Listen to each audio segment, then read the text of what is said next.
Iwa significa terra em Guarani, e na terra onde brota o alimento, germina também a mudança.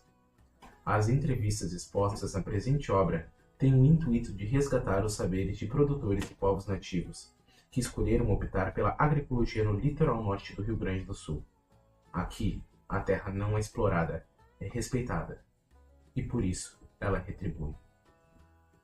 Meu nome é Rafael Ritter Farias, eu sou morador do Vale do Maquiné desde 2001, né? 23, 24 anos já.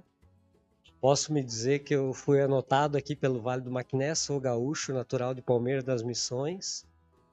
E desde esse tempo eu venho atuando na parte da agroecologia, né? Uma nova etapa da vida, né? Que a gente vai aprendendo e fui introduzido na agroecologia através de amigos, através do movimento que aconteceu em Maquiné há muitos anos atrás, né? Então foi uma experiência de vida que eu vou praticando e a gente vai aprendendo a cada dia, né? Nessa evolução que é dessa parte da agroecologia. Meu nome é Antônio Giacomelli, mais conhecido com o apelido de Deco. Também já estou há uns 8, 9 anos praticando a agroecologia e produção orgânica. Sou nativo, sou do Maquiné mesmo. E saí para fora da cidade e retornei faz uns 12 anos, acho. E aí há uns 9 anos aí, 8, 9 anos, comecei na produção orgânica, agroecológica e estamos aprendendo ainda, mas é bem gratificante para nós, que somos produtores e para os consumidores também. Sobre a produção, a gente cultiva na propriedade variedades, né? Em grãos, raízes, folhosas, legumes, né? E também a Jussara, né? O carro-chefe nosso ainda é a Jussara, o açaí Jussara. E é bem gratificante trabalhar com a palmeira em pé, né? Para quem veio do outro lado, né? Da bolha, que nem eu, que era palmiteiro, hoje trabalho com extrativismo, é bem gratificante. Eu sou o Fernando Munari, sou de Maquiné, aqui da Beira Rio, né? A família sempre plantou aqui para subsistência e eu continuei morando aqui na propriedade para manter o que tinha, né? Então preservo coisas antigas, né? Preservo espécies de plantas, né? Que tinha desde o tempo dos meus bisavós que começaram a morar aqui, né? Desenvolvo a função aí também de diretor de sindicato, né, participo em associação, cooperativa, né, quando é possível. Aí vou até feiras de biodiversidade, festas de semente. Aí participo de feiras assim que lidam com agricultura, tipo festa do colono, né, um encontro de faculdades, uma manifestação, né, em torno da ecologia que eu trabalho. Né. Aprendendo com outras pessoas. Comecei a catar sementes, né, mais sementes, e as sementes é o meu carro-chefe, que esse pessoal fala assim, meu principal ganho é carregar sementes comigo, né, tanto que eu posso trocar por outras, né, e com o meu conhecimento eu posso passar um conhecimento, né, uma consulta que chama de agricultor, né, então por isso que é bom andar com elas e passar como se trabalha com sementes crioulas, né. Mas algumas vêm de troca, né? Algumas sementes daqui, compro algumas, e algumas são produções daqui. Daí ficam de amostras, essa pela hora da feira, né? Mostrar como são as sementes. E elas tanto estão em arquivos, né? Como ainda estão em cápsulas, são poucas, outras têm muita. E elas vêm vindo aqui e acabam ficando em saquinhos. Nesses aqui que vão ser trocados, vendidos e mandados para alguém plantar, preservar. A dificuldade em produzir? Para mim, eu volto à minha resposta anterior. É plantar fora da estação certa, fora da época certa. Porque se eu plantar, por exemplo, Ali quando eu chego meado de agosto, eu fazer a minha muda de pepino, morango, abóbora, melancia, melão, plantar, eu vou conseguir colher ali por novembro, dezembro, não vai ter praga. Agora, se eu querer plantar esse tipo de cultivo em novembro, para colher em janeiro, eu não vou colher. Vai apodrecer tudo. Então, a maior dificuldade seria isso, é plantar fora da época certa. E também aproveitando e linkando todos essas dificuldades, né? A gente também pode pontuar o apoio, né? Que a agricultura ecológica ela tem um apoio muito menor comparado com a agricultura convencional, não só no Brasil, isso no mundo todo, né? Então, os financiamentos, os apoios institucional que o governo investe na agricultura ecológica é muito pouco comparado com a agricultura convencional. Então, isso é uma coisa que a gente conversa nos grupos, conversa dentro das OPACs, né, da certificação, que mereceria ter um olhar, né, um apoio maior por parte do governo, por parte, né, dessas esferas maiores para crescer a produção ecológica, né? Então, isso é um apoio que falta ainda para os pequenos agricultores, né, para os agricultores tradicionais, para os grupos que estão, né, envolvidos na produção orgânica. Esse apoio do governo poderia melhorar o incentivo, né, financeiro, esse incentivo, né, que falta para a agricultura ecológica crescer mesmo na prática e para melhorar para todo quem está envolvido na produção. Né? E qual a dificuldade assim que tu encontra nessa produção sem veneno, né? Então hoje tem vários impactos assim, né, que tem um entorno, né, tanto por não haver um corredor ecológico, né, por haver explorações às vezes de outros animais, por não ter mais gente adepta assim na produção para o beneficiamento, para a gente poder assumir um mercado melhor, assim, poder chegar a mais pessoas, a gente precisava trabalhar junto, né? Tipo, então é melhor fazer os encontros mesmo. Então, eu valorizo tudo que há, na real. Eu vou em muitos eventos e valorizo todos. Assim. São todos bons, todos a gente convive, troca coisas. Por isso que é a coisa que eu mais falo, pessoal, vamos se encontrar, vamos trocar quando possível, né? Qualquer coisa que aconteça, a gente tem um contato mais, né, visual e de coisas que a gente lembra uns dos outros e aprende uns com os outros naquele momento, né. E a agroecologia para ti ela significa isso, essa troca assim de ideias? Esse convívio, né, com a natureza, assim, né. Eu sempre fui criado perto da natureza e eu gosto, né, conviver com o pessoal também, quando é possível, mas perto da natureza eu me sinto bem, assim, porque eu fico vendo a beleza, fico comendo frutas e preciso trabalhar, a gente tem família, tem carro, né, para andar, essas coisas, então a gente precisa fazer um esforço maior para poder ter essas coisas que a gente precisa, para encontrar as pessoas precisa disso aí, né, um pouco de dinheiro, uma locomoção, tal, né? E é onde eu investo mais.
Meu nome é Francisco Antônio Viveiros dos Reis.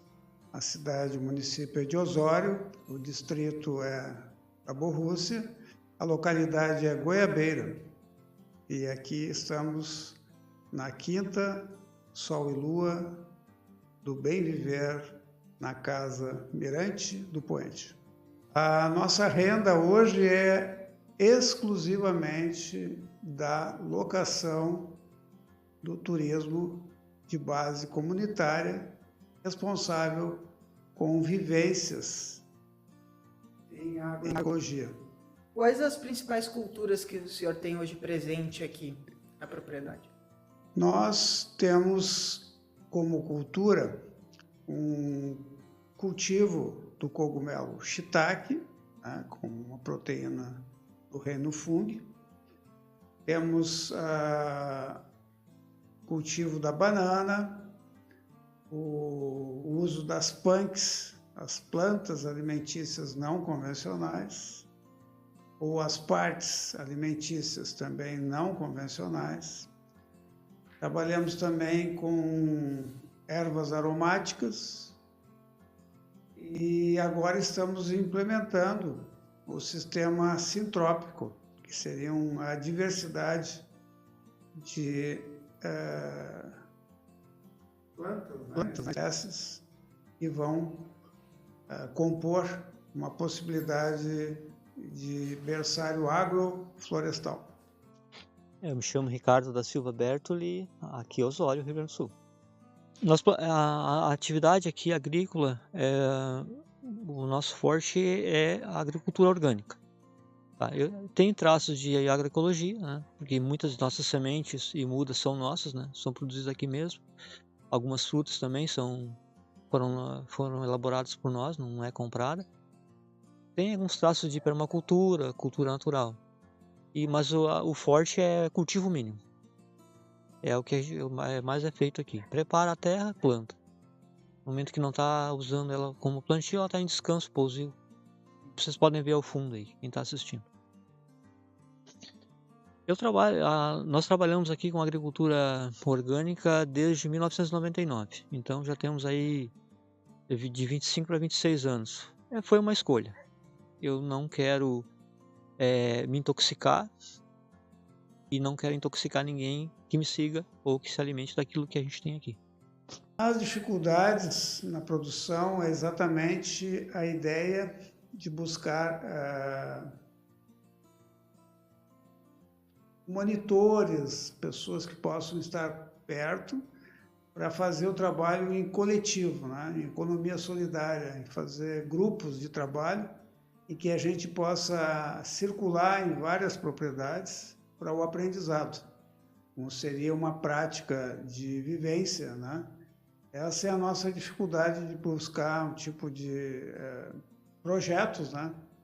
E de monitoramento, enfim, desse tipo de práticas que a gente tem feito.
o seu nome? O João Copini. O senhor tem formação em que área? Então, sou agrônomo de formação, né? Fiz mestrado, agora faço doutorado em desenvolvimento rural e além disso também fiz faculdade de Direito, né? Então, tenho essas duas formações, né, paralelas. Há alguns que me comentam a questão da produção orgânica, ela tem uma regulamentação exigente, né? Tem várias restrições e nesse aparato burocrático, então, tem também uma dificuldade, né? Alguns dizem que é muito burocrático, então por isso que eles não possuem a certificação, mas quando se pensa em trabalhar com cadeias curtas, né, e com produção orgânica, se tem que respeitar algumas exigências, mas isso pode ser muito restritivo, e daí sim, a percepção de alguns é que é muito exigente, e daí não compensa, não valeria a pena. Eu acho que para alguns é o acesso à informação, né? O acesso à informação e também essa parte da assistência técnica. E eu não falo só assistência técnica restrita, tipo, a uma parte agronômica. Eu falo uma assistência técnica que vai para um campo da extensão rural, que é muito mais amplo que eu vim e falar sobre poda de produção, poda verde, de poda de formação das frutíferas e assim por diante, e manejo do solo. Que aí envolve uma questão legal, normativa, que está no papel também da extensão rural, mas que não é só uma assistência técnica que um agrônomo vai prestar, tipo, no aspecto produtivo. Vai para além disso. Envolve o aparato estatal por trás, que é quem regulamenta e tudo mais. Então, já sai de um campo de assistência técnica restritivamente agronômica, né? Pensando que vai também para um campo do gerenciamento, da questão da administração, do acesso à informação, então são vários elementos que se unem, né?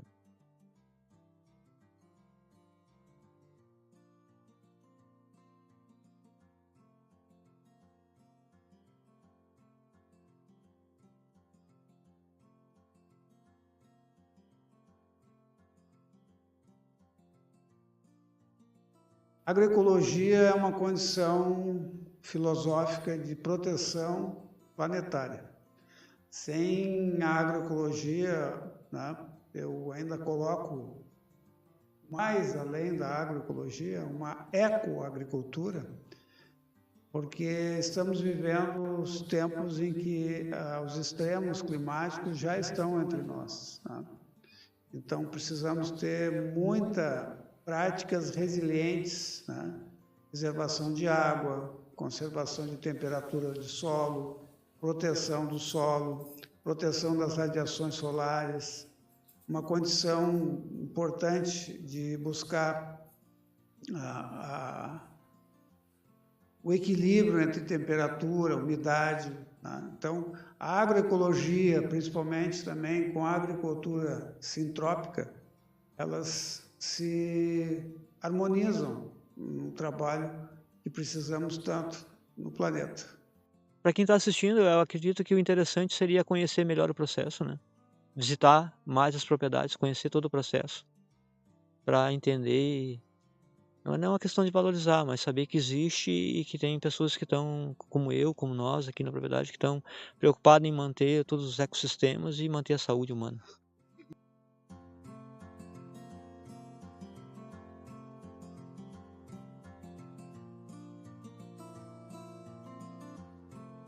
Olá, meu nome é Hélio aqui, em português. Meu nome verdadeiro é Verá. Eu sou daqui do município de Maquiné, que é a aldeia que se chama Som dos Pássaros. Eu sou nativo aqui desse município aqui de Maquiné. Atualmente eu represento também aqui no estado no direito humano e também outras organizações do indígena também.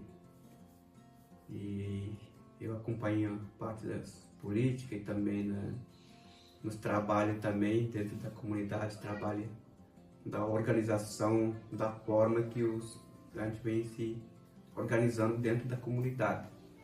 E eu trabalho dentro da comunidade, eu faço um pouco de tudo, né?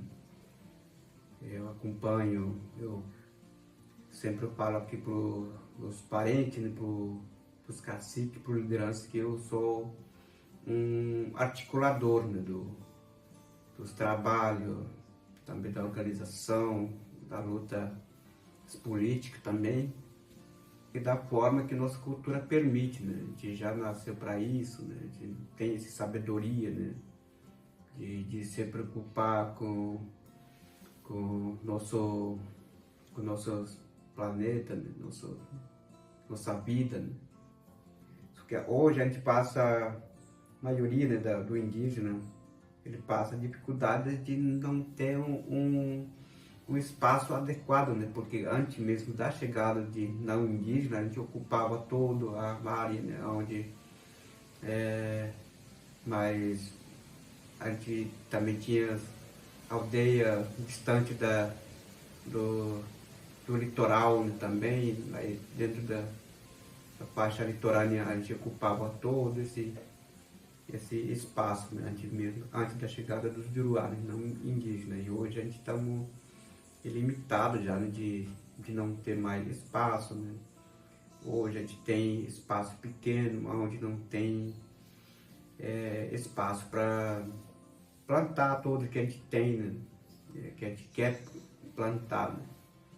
Quando se fala aldeia indígena, a aldeia indígena não é aquele espaço pequeno. A aldeia indígena, sim, aqui Brasil, né? Porque esse é a aldeia indígena. Porque Deus criou um mundo, né, para cada povo, né? Então esse América do Sul que é território indígena, onde tem tudo, né? Que nossa aldeia é aqui, né? Isso é da chegada dos Juruá que a gente passou essa dificuldade de não ter mais aldeia, né? Hoje a gente muito Juruá, não indígena fala que é aldeia, mas não é aldeia. Para nós não existe aldeia, né? Nesse espacinho pequeno onde a gente tem só 3 hectares, 5 hectares, 20 hectares, não tem nada, espaço para nada, né? Então para nós não é aldeia, né? Só tem eucalipto e pino, não tem água, não tem nem pássaro cantando, né? Então para nós isso não é aldeia, né? Só que hoje tem que viver da forma que o Estado brasileiro também ele obriga de estar naquele espacinho que ainda não existe nada, né? Aí, então, da nossa preocupação de nós aqui indígenas de recuperar, porque tudo a ver também na saúde, né? Cuidado da natureza, cuidado das vidas das pessoas também, da saúde. Se a gente não tem mais água boa, não existe saúde. Essa preocupação mesmo da natureza mesmo, não somente da nossa saúde do povo indígena, mas sim em geral, né, do povo em geral.